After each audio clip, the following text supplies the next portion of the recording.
¿Cuándo sé yo que hay un daño acumulado y que hay una lesión? Cuando me sale una arruga o cuando me sale una mancha.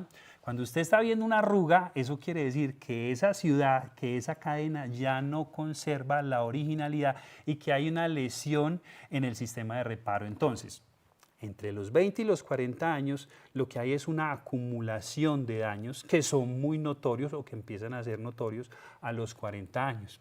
Y lo que Ahí no donde se nos empieza a notar. Sí, a los 40 años más o menos es donde empieza a notársenos que nos estamos poniendo viejos. Ya nos vemos arrugas, ya nos vemos manchas, ya el ojito no funciona como funciona. Por eso es que ya tenemos problemas para enfocar, ya no somos capaces de enfocar, porque hay una mecánica oxidativa Sí. a nivel de todas estas estructuras, o a veces nos salen en el ojo los terigios y eso. Hay otra cosa importante, uno por eso es que debe utilizar lentes de sol. Uno utiliza lentes de sol para evitar actividades radicales libres en las estructuras del ojo, que es lo que produce los terigios y es lo que produce las cataratas, que es la opacidad del cristalino. Eso simplemente es un daño oxidativo, por eso el término no es uno se pone viejo, aquí en el algor técnico uno dice nos estamos oxidando, ¿cierto? Sí, Y sí. está muy oxidado.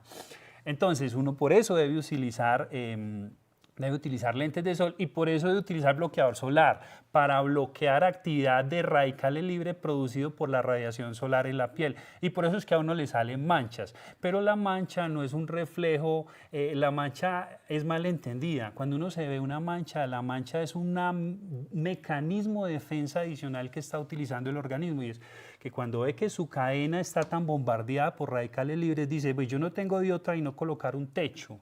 Y ese techo realmente es una capa de melanina, que es una mancha. Y lo que está haciendo esa mancha es protegerme por actividades radicales libres generada por radiación solar, que es de radiación de tipo A, de tipo B y de tipo infrarrojo. Entonces mire que es otro hábito que uno debería tener todos los días, aplicarse el bloqueador no una vez al día, sino por lo menos 2 o 3 veces al día y uso continuo de lentes de sol, ¿cierto? Inclusive si no está haciendo sol.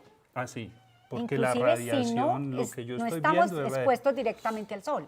Es Exacto. necesario utilizar los lentes y el bloqueador ante esos eventos, inclusive donde decimos el día está fresco y no está el sol directo, pero lo debemos utilizar frente a la radiación. Exacto. Entonces mire que estamos hablando de hábitos y aquí lo interesante es yo por qué debo usar bloqueador, yo por qué debo comer bien, yo por qué debo dormir bien, yo por qué debo realizar actividad física y eso es lo que yo estoy tratando de explicar acá de manera muy sencilla. Entonces, entre los 20 y los 40 años no es muy notorio el cambio, pero a los 40 es muy notorio, entonces me veo más joven, me veo más viejo según cómo esté la estructura de mi ciudad, ¿está funcionando bien o no está funcionando bien? Y hasta ahí decían, o han dicho, o decían los autores, o decíamos, no hay nada que hacer, nos estamos colocando viejos. Entonces, ¿dónde está lo interesante y qué es lo nuevo?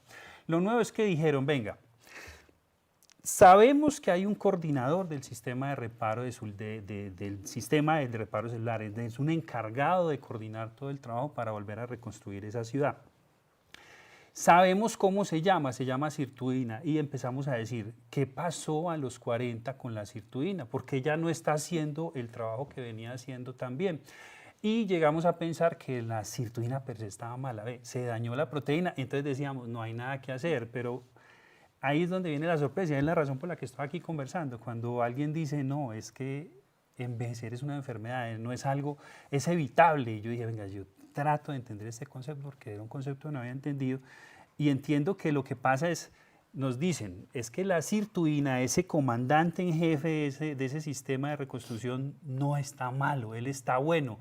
Lo que pasa es que se está quedando sin gasolina, sin combustible y ahí entra una molécula de la que yo ya he visto que todo el mundo está hablando, pero de la que yo también he notado que no la entienden muy bien. Se llama nicotinamida adenida dinucleótido, la sigla es NAD, NAD, y ahí es donde entra en juego el NAD. Resulta que la sirtuina, para poder hacer todo ese trabajo de reconstrucción tan bien hecho, es completamente dependiente de la disponibilidad de NAD. Y resulta que a los 40 años las disponibilidades de NAD pueden ser incluso de la mitad de lo que eran cuando éramos jóvenes. O sea que son unos carros, vamos a suponer que la sirtuina es un vehículo, pero resulta que es un vehículo que no es que esté malo, él está bueno, pero se está quedando sin combustible. Y ahí es donde entran todas las nuevas teorías del envejecimiento que dicen, usted se pone viejo por falta de disponibilidad de NAD, ¿cierto? Y entonces dijeron, listo, entonces, ¿qué pasa si yo vuelvo y tanqueo esos carritos, y vuelvo y tanqueo la Sirtuina, asumiendo que ella es un carro. Y lo que se dieron cuenta estos locos fue de que si volvíamos a restablecer la actividad de NAD, esa Sirtuina, esa comandante IGB, volvía a hacer lo que sabía que hacer, y es volver a reconstruir esa ciudad, es volver a armar esas estructuras como deben estar, es decir, es volver a organizar esa cadena a su forma original. Y de ahí viene el concepto de que es posible hoy en día, y de ahí viene el título de esta charla, ¿rejuvenecer es ciencia ficción? No, no es ciencia ficción, simplemente lo que queremos es volver a tanquear ese carrito. Lo tanqueamos con NAD, ahora vamos a mirar unos elementos importantes de ese NAD, lo tanqueamos, es decir, le decimos al comandante IGT, le doy vía libre para que vuelva y haga la reconstrucción, y vuelva y me vea en buenas condiciones, porque ella lo que empieza a hacer es a identificar en qué segmentos de la cadena hay errores, y desde su sapiencia, porque ella es la encargada, la naturaleza le dio esa propiedad, ella va a saber a dónde hay errores y a dónde va a volver a empezar a corregir esos errores, es decir, vamos a volver a reconstruir esa ciudad, vamos a ir a ese hospital que ya no existe o que no está funcionando adecuadamente, un servicio de urgencias o una unidad, y va a decir, ve, armé este hospital y le faltó, y vamos reconstruyéndolo, y en ese orden de ideas vamos ganando nuevamente funcionalidad en esa ciudad que somos per se nosotros.